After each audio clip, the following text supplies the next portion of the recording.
played America, we came to New York, where there was a guy, a DJ here, who described himself as the fifth Beatle, a guy called Murray the K. We had this big show which ran for a week. Pete Townshend is an English guitarist, singer, and songwriter. He's co-founder, leader, guitarist, secondary lead vocalist, and principal songwriter of The Who. Known primarily as a guitarist, he's famous for his aggressive playing style and innovative songwriting techniques. In 1983, Townshend received the Brit Award for Lifetime Achievement, and in 1990, he was inducted into the Rock and Roll Hall of Fame. He was ranked number 3 in Dave Marsh's 1994 list of Best Guitarists and number 10 in Rolling Stone's updated 2011 list of the 100 Greatest Guitarists of All Time. In 2001, he received a Grammy Lifetime Achievement Award as a member of The Who, and in 2008, he received Kennedy Center honors. Blazes, a nightclub in London. Yeah, he was pretty amazing. I think you had to have seen Jimi Hendrix to really understand what he was about. If you enjoy these videos, please remember to hit the like button, as it does help us out a lot. And comment below who your favorite celebrity is that you'd love to see in an upcoming video. Their full name is Peter Dennis Blandford Townshend, but is also known as Bijou Drains. He was born May 19, 1945 in Chiswick, Middlesex, England, making him 76 at the time of this production.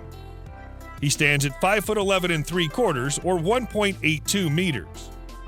He's known for his aggressive, rhythmic, dramatic playing style and various technical nuances that partially revolutionized rock electric guitar playing. His sound is also a key feature of what makes him a distinctive player. Throughout his solo career and his career with The Who, Townshend has played a large variety of guitars, mostly various Gibson, Fender, and Rickenbacker models. He's also used Guild, Takamine, and Gibson J200 acoustic models, with the J200 providing his signature recorded acoustic sound in songs such as Pinball Wizard. Having established himself as one of the most intelligent and articulate of rock performers, Pete has run his own book publishing company and worked as an editor at the publishing house Faber & Faber, which in 1985 published Horse's Neck, a collection of his short stories. Ever inquisitive about new ideas and technology, he was among the first rock stars to utilize the internet, on which his regular and often frank journals and essays have provided essential reading for fans. Townshend met Karen Astley, daughter of film composer Edwin Astley, while in art school. They married May 20, 1968, and moved into a 3-bedroom townhouse in Twickenham in outer southwest London that overlooked the Thames. They have 3 children: Emma, born 1969, who's a gardening columnist, Aminta, born 1971, who works in film production, and Joseph, born 1989, who studied graphic design at Central St. Martin's. Daughter Emma is now a recording artist in her own right. He is finally divorced from his wife, Karen Astley, following a separation of 14 years.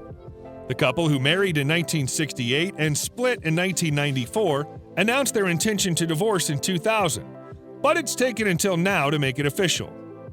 A decree was granted on Tuesday, according to The Sun. He's since been in a relationship with arranger and musician Rachel Fuller. Townshend currently lives at The Wick, Richmond, London, England. He also owns a house in Churt, Surrey, and in 2010 purchased a lease of part of the National Trust property, Ashton House, in Oxfordshire. Well, I've been using Marshall. I helped develop them, but I think they're pretty cruddy. And I found this new amplifier called High Watt, which is treblier, and what I would suggest is you buy one of each. Pete was born into a musical family in Chiswick, West London on May 19, 1945. His father, Cliff Townshend, was a professional alto saxophonist in the Royal Air Force's dance band, the Squadronaires, and his mother, Betty, was a singer with the Sydney Torch and Les Douglas orchestras. An aunt encouraged him to learn piano, but after seeing the movie Rock Around the Clock in 1956, he was drawn to rock and roll, an interest his parents actively encouraged. Upon passing the 11+ exam, Townshend was enrolled at Acton County Grammar School. His grandmother, Emma, purchased his first guitar for Christmas in 1956, an inexpensive Spanish model.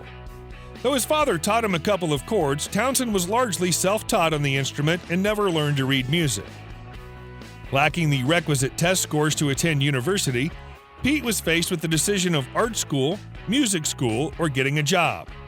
He ultimately chose to study graphic design at Ealing Art College, enrolling in 1961. At Ealing, Townshend studied alongside future Rolling Stones guitarist Ronnie Wood. Notable artists and designers gave lectures at the college, such as autodestructive art pioneer Gustav Metzger. Townshend dropped out in 1964 to focus on music full-time. In the beginning, he played in a schoolboy jazz outfit called the Confederates. The group also featured future bandmates John Entwistle. Pete and John both attended Acton County Grammar School, where another slightly older pupil, Roger Daltrey, had a group called the Detours. And in 1963, Townshend's father arranged an amateur recording of It Was You, the first song his son ever wrote. And later in 1964, with the arrival of drummer Keith Moon and managers Kit Lambert and Chris Stamp, The Who were on their way, with Pete increasingly cast in the role of leader and spokesman. With the assistance of manager Kit Lambert, The Who caught the ear of American record producer Shel Talmy, who had the band signed to a record contract. Townshend wrote a song, I Can't Explain, released as a single in January 1965. It was The Who's first hit, reaching number 8 on the British charts. A follow-up single, Anyway, Anyhow, Anywhere, credited to both Townshend and Daltrey, also reached the top 10 in the UK. In 1965, The Who released its debut album, My Generation. After the success of My Generation, The Who toured throughout the United States. During this period, the entire band started experimenting with LSD. In 1967, they released the album The Who Sell Out, which contained the hit I Can See for Miles. Townshend then contributed heavily to the album Tommy, which was a rock opera influenced by the teachings of Meher Baba. Further successful albums came with the release of the more traditional Who's Next and Quadrophenia, the latter of which charted extremely well in the United States.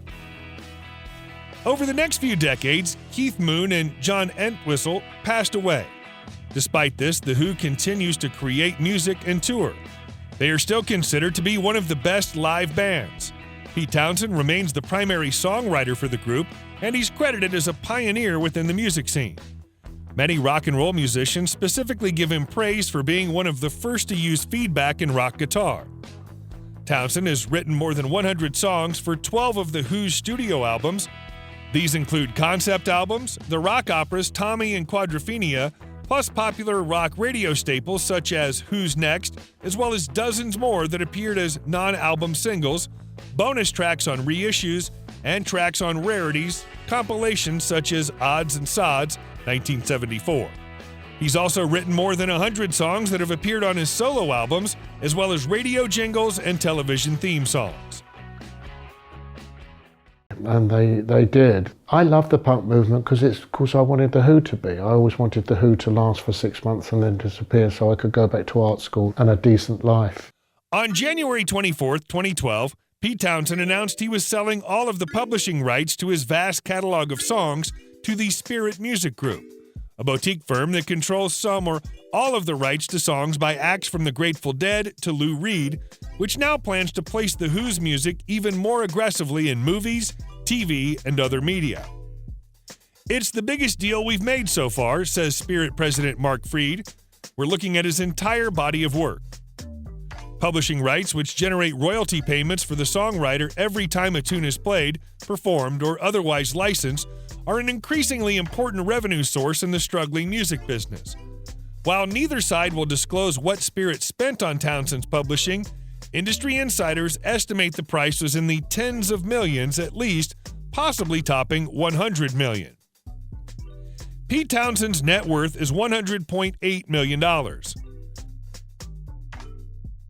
In 1996, Pete Townshend purchased The Wick, a famous Georgian house located in Richmond, Greater London.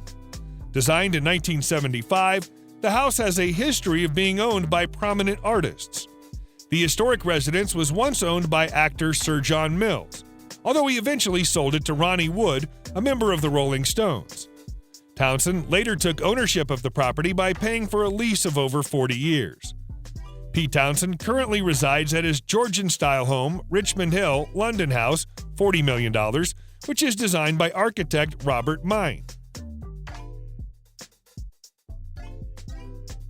He also owns a house in Churt, Surrey, and in 2010 purchased a lease of part of the National Trust property, Ashton House in Oxfordshire.